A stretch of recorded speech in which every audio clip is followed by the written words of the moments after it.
Allora, noi torniamo a casa da questo congresso con una grandissima spinta alla mobilitazione. Abbiamo sentito delle parole molto importanti dal nostro segretario nazionale, che condivido, che sono quelle di dover reagire a un degrado culturale e politico nel nostro Paese. Noi siamo fortemente preoccupati per questo oscurantismo che sta caratterizzando le politiche del governo e siamo preoccupati per le condizioni degli anziani che noi rappresentiamo. C'è una domanda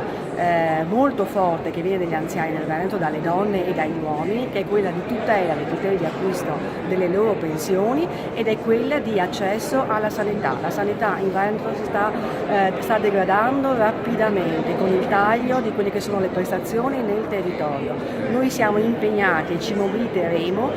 sia nei confronti del governo nazionale con la manifestazione che è già stata programmata da CGIL CISL e UIL per il 9 febbraio, ma ci mobiliteremo anche nella nostra regione nei confronti appunto della regione Veneto affinché vengano aumentate le risorse per la non autosufficienza e perché si sviluppi una sanità integrata con il sociale nel territorio. L'altro messaggio molto importante che noi abbiamo colto è quello dell'unità sindacale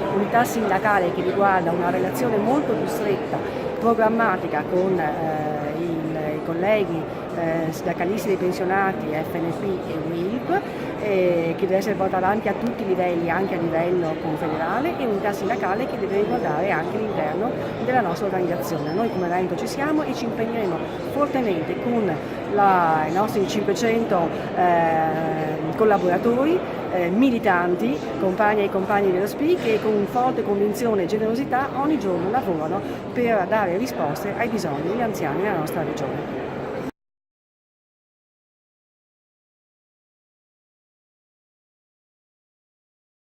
Il 20° congresso dello SPI CGIL nazionale,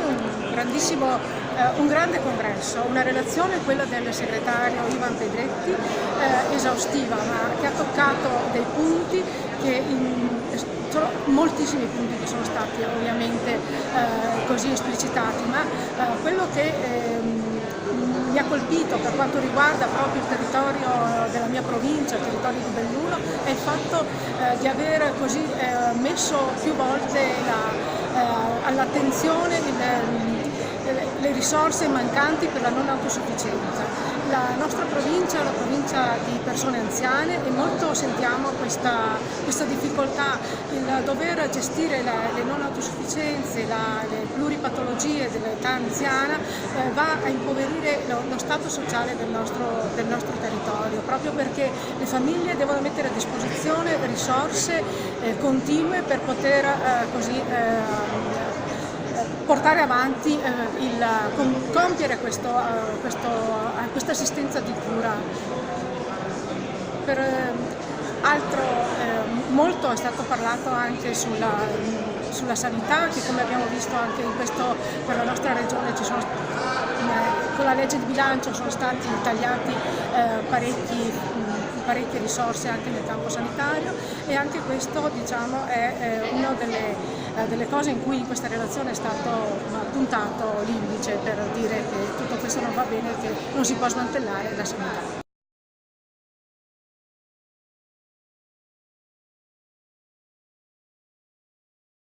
Allora, gli argomenti che si sono discussi al congresso e che sono all'interno della piattaforma, dei ragionamenti fatti durante tutta la fase congressuale sono molti. È del tutto evidente che poi, chiuso il congresso, noi dovremo discutere di previdenza, discutere di sanità, discutere di contrattazione sociale, discutere di non autosufficienza, discutere di rapporto con i comuni, rapporto con le USL, rapporto con l'INPS, e quindi il lavoro sarà moltissimo, sarà veramente un lavoro importante, un lavoro che ci impegnerà nei prossimi mesi e nei prossimi anni su tutta una serie di fronti. E questo ovviamente sarà possibile tenendo conto del fatto che la struttura di Padova è una struttura che ha all'interno tutta una serie di professionalità e di esperienze che ci permetterà di poter affrontare, io spero in maniera positiva, tutto quello che questo congresso ci ha messo sul tappeto della discussione. Qui si fa il futuro è lo slogan con cui ci siamo posti per questo congresso. Quindi il futuro per Padova, quali saranno le parole d'ordine del futuro di Padova? Ma io parto da un presupposto, l'ho detto più volte durante tutte le assemblee, durante il mio congresso e Ivan lo ha ripetuto più volte nella sua relazione. Io penso che la parola d'ordine sia rapporto intergenerazionale. Io penso che ragionare per dare un futuro ai giovani per quanto riguarda il lavoro, per quanto riguarda un futuro previdenziale sia uno, non il solo, ma uno degli argomenti principali che noi cercheremo di sviluppare.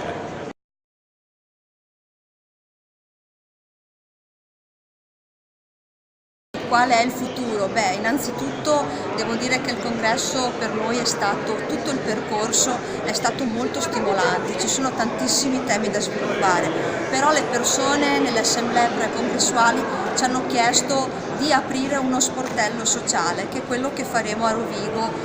appena tornati dal congresso, lo stiamo già organizzando. Le persone vogliono trovare, cercano risposte rispetto a delle domande non prettamente di natura sindacale, ma più di natura assistenziale, che magari sfiorano i nostri servizi, sfiorano le nostre categorie, la nostra organizzazione, ma alle quali purtroppo non trovano risposta, e neanche attraverso le istituzioni. Quindi vorremmo essere proprio un ponte tra le istituzioni, la nostra organizzazione e la nostra gente, sia iscritti ma tutti i cittadini, perché i diritti sociali di cittadinanza sono molto importanti.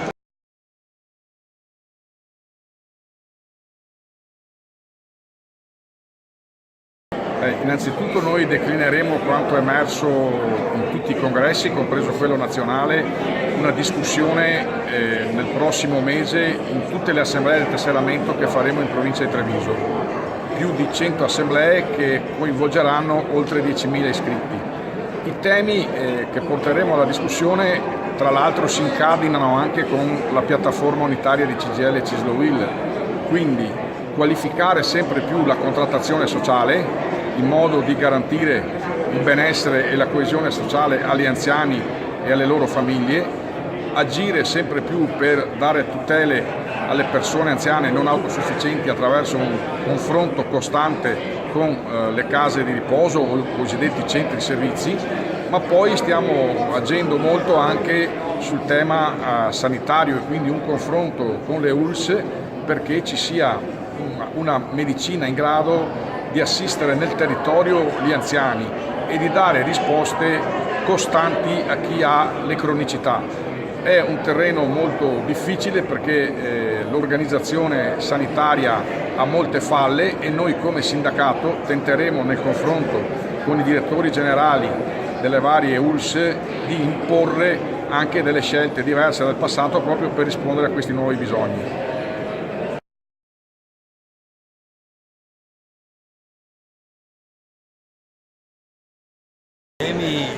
Questo atto conclusivo del percorso congressuale dello SPI è una sintesi molto efficace delle cose che dobbiamo fare nel prossimo periodo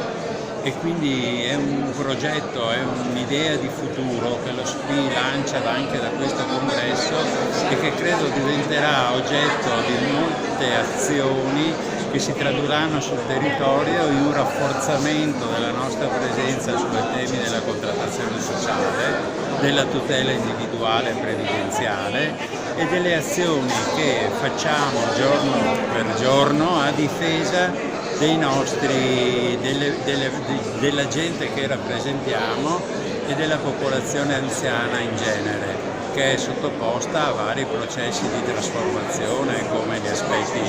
dell'innovazione digitale che rischia di escludere migliaia e migliaia di persone dai processi decisionali e anche dall'azione di difesa e di tutela. Basti pensare al peso che avrà il rapporto con la pubblica amministrazione, con l'INPS stesso, che le persone anziane si troveranno ad affrontare sempre più nel prossimo periodo. Quindi la parola d'ordine o le parole d'ordine del prossimo futuro quali saranno? Intanto è guardare con molta attenzione i processi di cambiamento della società che rischiano di mettere in crisi un sindacato che, se non sa adattarsi a questi processi di cambiamento, se non sa proporre riforme, proposte di cambiamento, rischia di essere escluso sempre più dai processi ed essere sempre più marginalizzato. Ma lo SPI questo rischio non lo corre, perché a partire dallo slogan del congresso "Qui si fa il futuro", noi abbiamo ben presente che la sfida vera è guardare con molta attenzione i processi di cambiamento.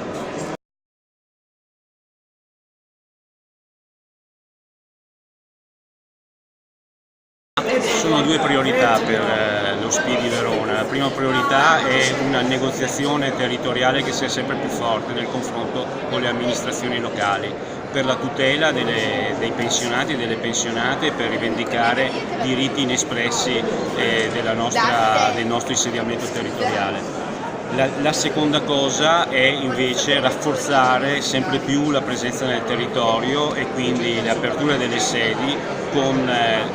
tutta la tutela individuale, che è un intreccio anche con l'Inca, col CAF e con la Confederazione. Queste sono le due priorità che noi ci diamo come SPI di Verona nei prossimi mesi.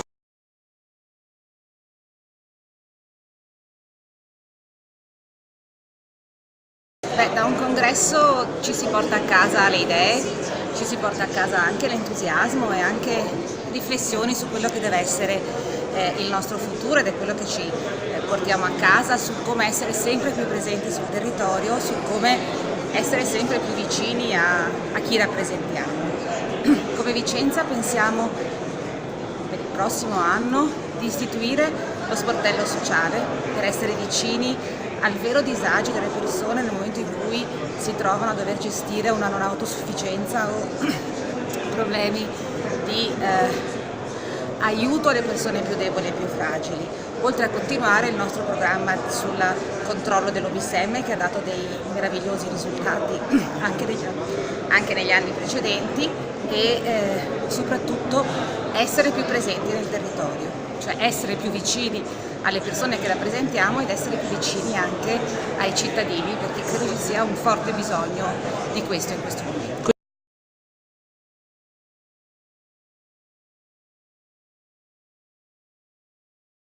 Studenti e pensionati non devono assolutamente smettere di lottare assieme, perché siamo in un periodo in cui viene messa in discussione sia il futuro degli studenti e quella che potrà essere la loro vita, sia quella che è la stabilità dei pensionati. E se in questo momento noi non ci rendiamo conto che le lotte vanno portate avanti insieme, rischiamo di portare avanti un conflitto generazionale che danneggerebbe entrambi. E poi noi abbiamo da sempre un bagaglio anche come organizzazione di valori, di consapevolezza, di storie condivise che ci hanno sempre aiutato come rete degli studenti medi a portare avanti le nostre battaglie con la consapevolezza di ciò che c'è stato prima. Penso alla memoria storica, alle lotte dei decenni scorsi, ma penso anche ai percorsi che portiamo avanti ogni giorno sulla legalità, con i campi in cui trasmettiamo a centinaia e centinaia di ragazzi ogni anno quella che è la consapevolezza del loro territorio, dei germi dell'illegalità, di come creare degli anticorpi nella società a partire dalle scuole, a partire dalla collaborazione intergenerazionale. È un rapporto di cui noi non possiamo fare a meno e che speriamo ovviamente di continuare anche in futuro.